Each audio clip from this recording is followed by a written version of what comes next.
All right, so first and foremost, I'd like to apologize for not getting this video out sooner. I recorded this video a couple of days ago, and I was watching it, and I wasn't happy with what I was saying in the video, and so I am reshooting it because these shadows kind of deserve a deeper look into them, and I can't just. It's hard to just write out what you're going to say about the shadow and then talk about it because it's a little bit more elusive than that, and it has to do more with how you're feeling and kind of the a sort of strain on yourself when you're experiencing it, and it's hard to get into that state while just reading off your notes. And so I didn't like what was coming out, and so I decided that yesterday I would do a little bit of a fast and get into a state of being a little bit more uncomfortable, kind of shedding off a little bit of the ego and forcing myself to kind of really focus in on what I want to talk about here with these shadow pillars, because in the a couple of videos prior to this one, we talked about the two pillars of enlightenment and how they're the first pillar is do no harm, and the second pillar is the pillar of self-defense. And when we were talking about these two things, it seemed very straightforward. It's like, okay, you announce that you're not gonna do any harm, and then you announce that you're only gonna do harm or you're only going to inflict damage upon another individual in self-defense. And that seems very straightforward, but there's a couple of hidden meanings inside of those two statements that we have to acknowledge and then kind of talk about, because it's very easy to say, okay, I'm not going to engage in violence. I'm not going to do that. I'm going to stand upon this pillar of enlightenment and say, I will not engage in any violence unless the second pillar, which is the pillar of self-defense, unless my rights are being infringed upon. And that's easy to say, but there's some things that we have to acknowledge after saying that. And just focusing on the first pillar is the fact that if you're acknowledging that you will not engage in violence, what you're also acknowledging is your capacity to engage in violence, that you have an ability to commit acts of violence. And this is the difference, okay? So Nietzsche said that people hide behind the idea of morals. And I hear that, I get that, because you see these very weak individuals and they say, oh great, don't engage in violence. Now I don't have to worry about or I don't have to feel unsafe existing in our society because I'm a very moral person and I won't engage in any violence of any kind. And so now they don't have to think about the darker aspect to that, which is that we are all very capable of committing acts of violence. In no way would you, stating that you're not going to engage in violence, in no way can you say that without acknowledging that you're capable of committing acts of violence. And so just like how I don't have to announce to the world that I'm not going to flap my arms and fly away, because I can't do that. Humans can't do that just by flapping our arms. We can't do that. So I don't have to announce that. But I do have to announce that I'm not going to engage in violence. And that's because I can commit acts of violence, and so can you. So can all humans. And that's okay. All right? And what's deeper in all of this is that not only are you acknowledging your capacity for violence, your capacity for evil, you also are simultaneously acknowledging that you may actually quite enjoy committing acts of violence, that it may actually feel good because you are a human animal and you may actually enjoy doing this stuff. And we can't ignore that either. And that's the deeper aspect to this as well, because just like how I don't have to announce or proclaim that I'm not going to flap my arms and fly away because I can't physically do that, there are things that I can physically do that I don't have to proclaim that I'm not going to do those either, because I don't want to do those things. I don't want to be a copper miner in like the 1100s, where like I'm mining copper in like pre-industrial times, so I don't even have like an elevator or anything, and I'm just going into these mines and just waiting for everything to collapse in on me, or die of carbon monoxide poisoning, or be subjected to the kind of enslavement that kind of life is. I don't have to announce that I'm not going to do that, because I don't want to do that. So when we say that we're not going to engage in violence, we're also acknowledging the fact that we have a capacity for doing this, and we're also acknowledging that we may actually find some enjoyment in doing it as well if we looked deeper into ourselves. And so there's no other way to think about this stuff than to just go into your mind, use your imagination, have a thought experiment, and see how dark you can go. See how easy it is for you to be pushed into a particular situation where you're doing horrible, terrible acts of evil. And we're doing this for a number of reasons, okay? The first reason, just to get people into this mindset, okay? You're not doing this just because, you're a sadistic type of individual and you're just trying to torture yourself with these thoughts or anything like that. There's a number of reasons for doing this. The first, just simply storytelling, okay? If you're trying to write a story or create a story, become an author or something along those lines, make a movie, produce a story of some sort, you have to get into the mind of your most evil characters and remind yourself that your most evil characters, your Darth Vaders, your Sarumans, your Saurons, your the White Witch, the White Walkers, your Cersei Lannisters, those are you as well, okay? You have to create these individuals and make them purely maniacally evil.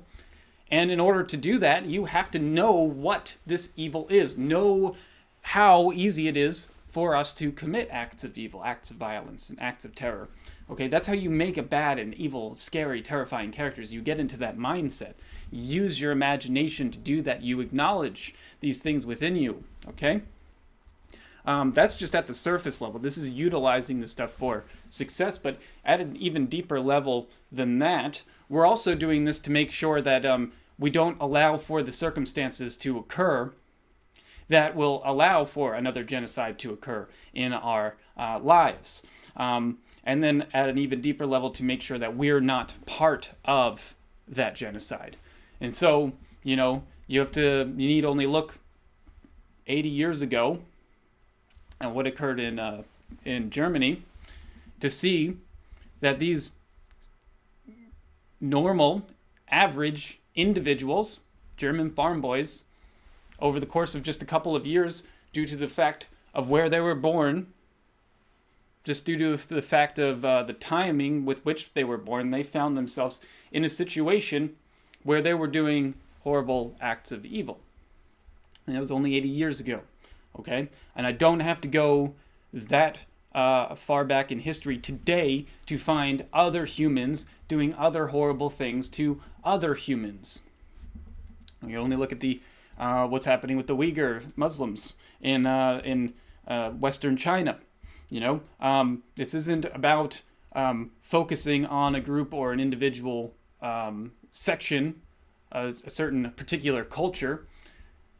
This is looking at the darker aspects of humanity and not looking at them as the victim, not looking at them as the hero freeing these individuals, looking at them as the normal, average, everyday individual who, by chance and circumstance, finds themselves in a situation where they're committing horrible acts of evil, and acknowledging that that could be you as well. That's what we're talking about. We're talking about school shooters. What would it be like to be a school shooter? What would have to occur in our minds for that to happen within our own being? Right? Would we need a mental disorder? Could we acknowledge that almost every single school shooter had a mental disorder of some sort, where they're being given drugs and medication that is just not working, where they're being forced to go to a place, they're being coerced to go to a place that is not conducive for their health, simply because of some stupid governmental oversight where they say no child left behind.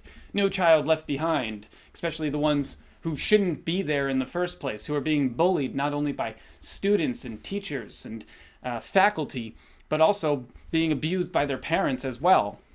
We're taking these individuals with experiencing years upon years upon years of resentment and anger and teenage angst, and watching them just find themselves in a place where they're not mad at their bullies. This isn't about getting back at a particular bully or anything. This is about getting back at life itself.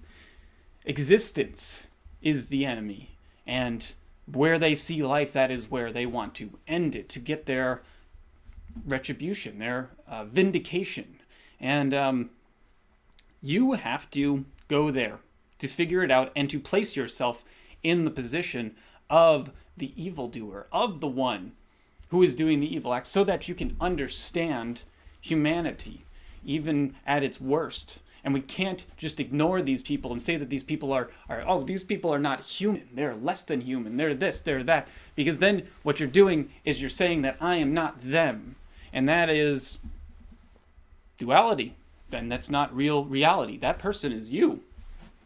If you found yourself in the exact same situation in 1936 in Germany, and you're my age, 30 years old, you've been speaking German, and you saw World War I, you saw what occurred afterwards, the injustices that occurred for the next 10 years upon Germany, upon Weimar Germany, and then suddenly somebody says that there's an answer here. We have a solution. It's a final solution, and that person's willing to lie to you, to trick you into believing that this is what needs to be done in order for you to gain self-respect again. And this is the first person in your entire life to ever get you to feel that way, and you don't understand what is going on at any other level because you're just a simple German farm boy. Well, you can't just look at these people and say that they're not human, and that's the point. Okay, they are human, and if you were in those situations where they found themselves in, you would not just probably, but most likely do the exact same things that they did as well. Okay?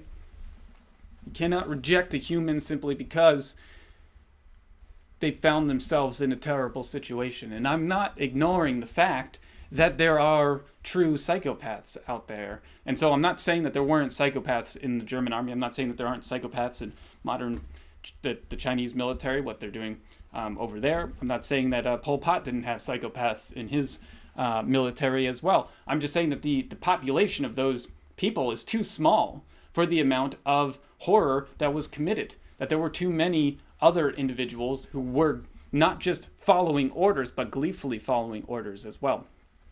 And that's what we have to acknowledge. That's where we have to go if we're going to be able to actually do something with this information, okay?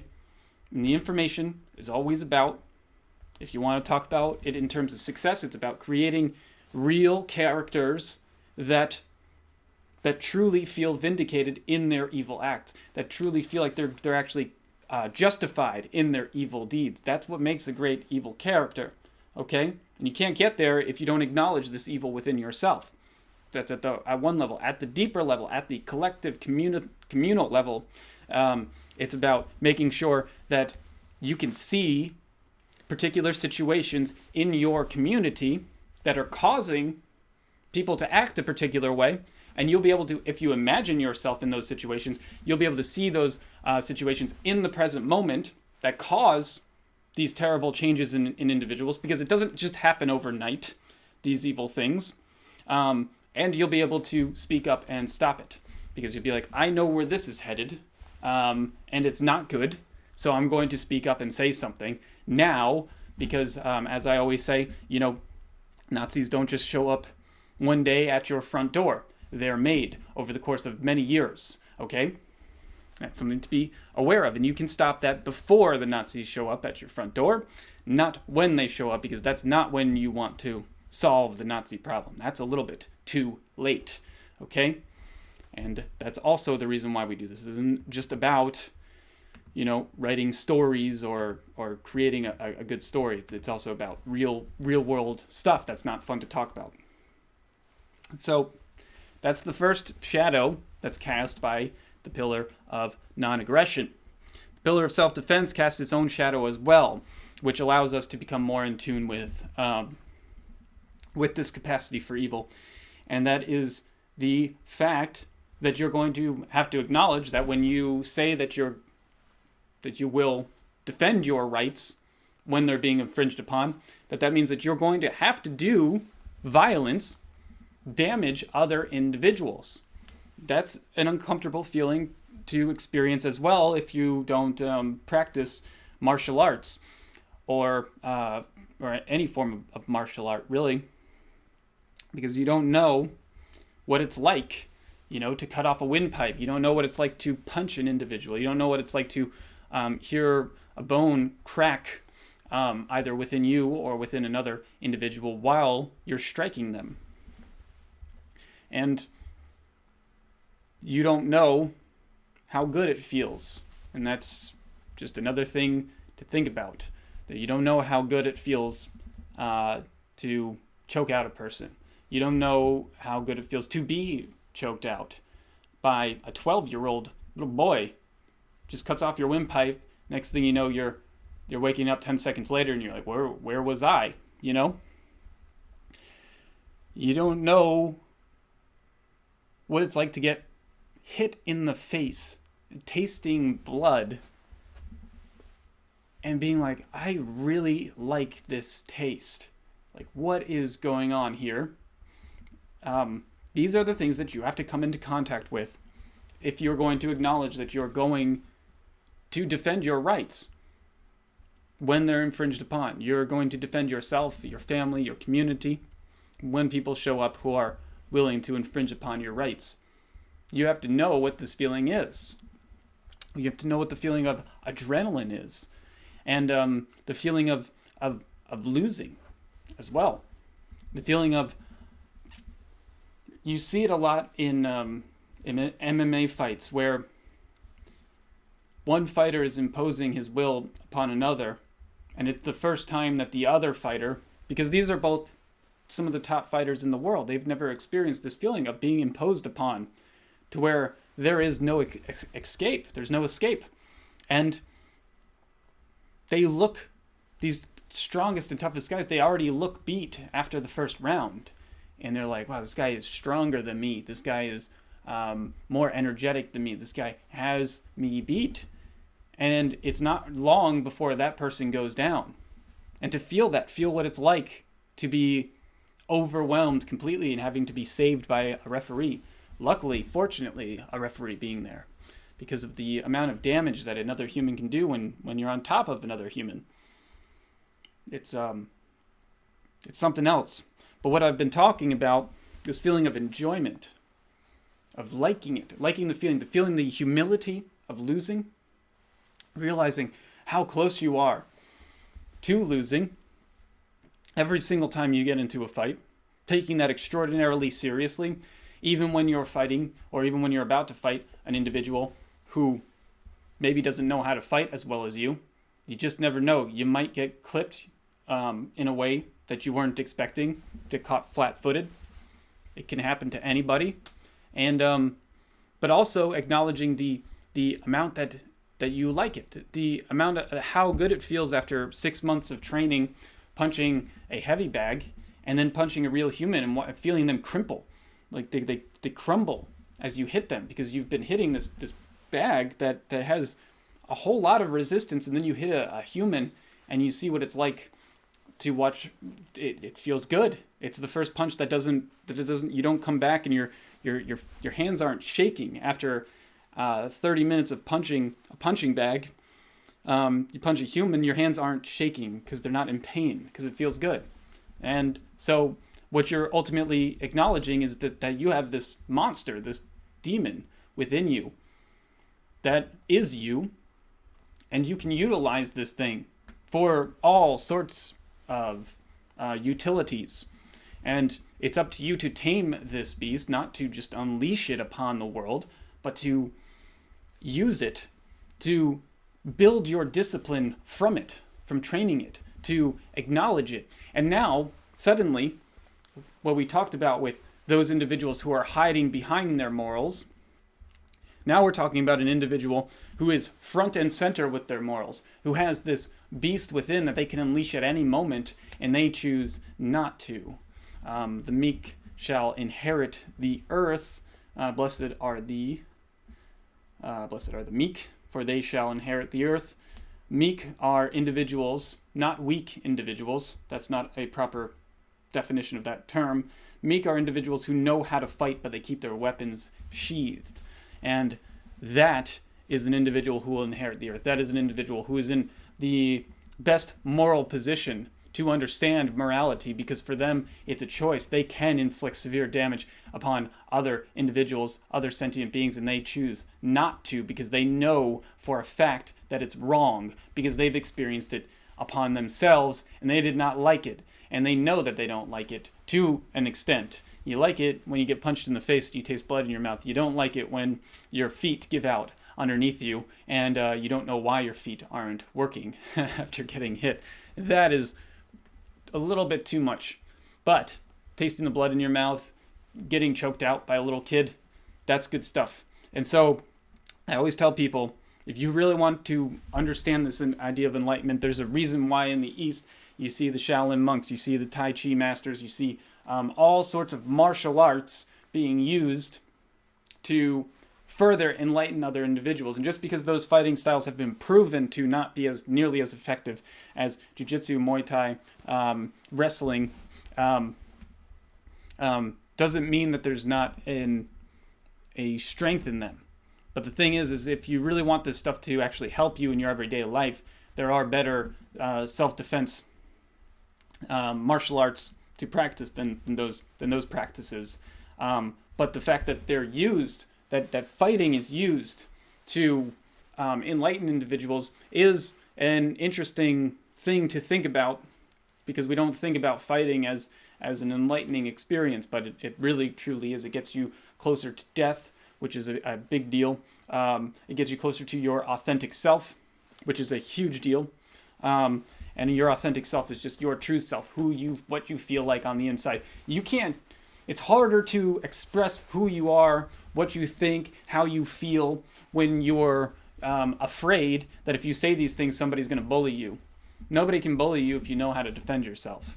And so you feel much more comfortable saying the things that you want to say and expressing your feelings in a particular way. This is why the strongest men are able to cry in front of other individuals when they feel like they need to cry, because they don't care what other people think about them when they express their emotional, more feminine side. They don't care because they know at the end of the day, this person wants to bully me, I'll still be able to beat them up. And it's not really a thought like you're trying to posture or anything. It's just the idea that I feel much more able to express myself and to become more in tune with my thoughts and feelings without being afraid to show weakness of any kind, any perceived weakness of any kind. And that's really the goal. And so I highly suggest this, but if you don't want to do it, that's fine. It's your choice. This is just a thing that I think that everyone should try doing, and that's to practice a form of martial art, whether that's boxing or jiu-jitsu or wrestling or Muay Thai or kickboxing, but a kickboxing that's Muay Thai focused is the way to go. And that's I only select those. Oh, and firearm training as well, simply because we're in the modern age. You have to know how to shoot a gun as well. And I only select those types of martial arts because they've been proven to be the most successful, the most deadly, the most dangerous. And I wouldn't want you to waste your time. Not really waste your time, but just get lost in a particular fighting style that is proven to not be as effective when there's proven more effective martial arts out there. But any sort of martial art will do, and to do it with the intent to know what it's like to feel hurt. And that's why, again, wrestling and jiu-jitsu are great, because you can get near death 5, 10, 15 times while on the mat in a single training session. Whereas when you're doing the strikes and everything, it's harder to get there because you're always, when you're sparring, you're not trying to incapacitate the other individual, because that's very not healthy stuff. But being choked out, it seems to be perfectly fine, so long as you're not being choked out for like 5 straight minutes.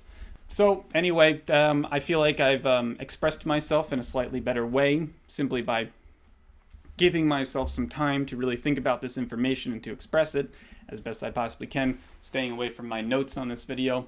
And I hope you got something out of it. In the next couple of videos, we're going to talk about human transformation. This is going to be evolving into, we're really going to talk about internal programming, how to change our internal programs, meditation, Phoenix, burning away the crap that that you've accumulated in yourself, and finding little nuggets of gold and building from there, and all of that stuff that people seem to much more readily enjoy than this dark, shadowy, scary stuff that people want to pretend doesn't exist, which is unfortunate because this stuff is extraordinarily helpful, but I understand. So we'll get into the transformation stuff. I got 5 or 6 more videos to present to you, and then we have to go into phase 2, which is growing this channel and improving the reach of this information. And so I'll see you in the next video.